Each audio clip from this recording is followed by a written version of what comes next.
பெண் பிள்ளைகள் பயிற்சி செய்கிற காணொளி எல்லாம் இருக்கு. நீங்க பயந்துருவீங்க. நீங்க எப்படா இதெல்லாம் செய்யணும். நானே இருக்கிறேன் சான்று. அதிகாலையில் எங்க அண்ணன் சூசை என்ன முள்ளிவாய்க்கால் அந்த காட்டுப்பதிலுக்கு தென்னை மரத்துக்கு இடையில கூட்டிட்டு போய் அங்கே நம்ம பிள்ளைகள் எல்லாம் பயிற்சி எடுக்கிறாங்க. இல்லை சின்ன சின்ன பிள்ளைங்க 20-22 வயசு அந்த மாதிரி இருக்கிற பிள்ளைங்க. அந்த பீரங்கி இதை விசை இழுத்து அடிக்கணும். இந்த தென்னையிலிருந்து ஒரு கயிறு, அங்கிருந்து ஒரு பெட்டி, அட்டைப்பெட்டி வேகமா போகும். அதை குறிபார்த்து அடிக்கணும்.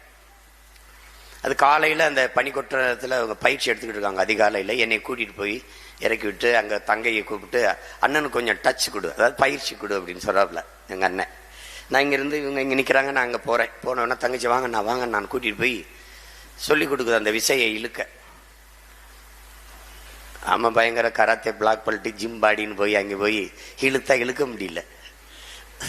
கேவலமாக போச்சு. அப்போ எங்கள் அண்ணன் என்னாச்சு அப்படிங்கிறாப்புல. சூசை என்ன இல்லை ஒன்றும் இல்லை. நான் அப்போ ஒரு தங்கச்சி கிட்ட வந்து காதுக்குள்ளே வந்து, அண்ணா இதுக்கு உடலில் வலு இருந்தால் பத்தாதுன்னா உள்ளத்தில் வெறி இருக்கணும். நான் வருங்க திரும்பி அப்படியே பார்த்தேன்.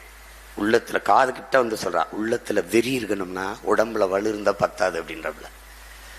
அப்போ ஒரு வெறியை ஏற்றிக்கிட்டு இழுத்து அந்த விஷயம் இயக்குனேன். அவ எனக்கு சான்றா இருந்தா.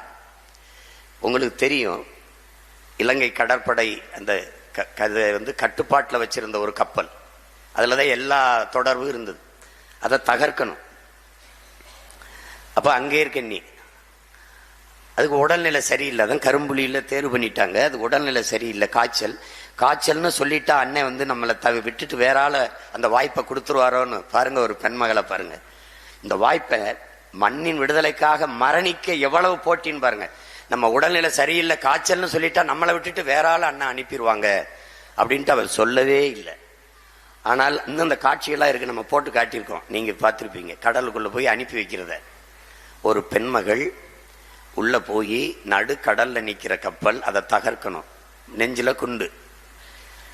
30 கிலோமீட்டரை 13 மணி நேரம் ஒரே மகள் அந்த குளிருக்குள்ள நீஞ்சி போய் என்ன எவ்வளவு மனத்திடம் இருந்திருக்கணும் பாருங்க, மன துணிவு இருந்திருக்கணும் பாருங்க. குளிர்ல நீங்கி போய் ஒரு மகள் சரியாக அந்த இரவு முடிந்த அடுத்த நாள் தொடங்குற 12 மணிக்கு உள்ள போய் வச்சு வெடிச்சு தகர்த்துட்டா கப்பலை.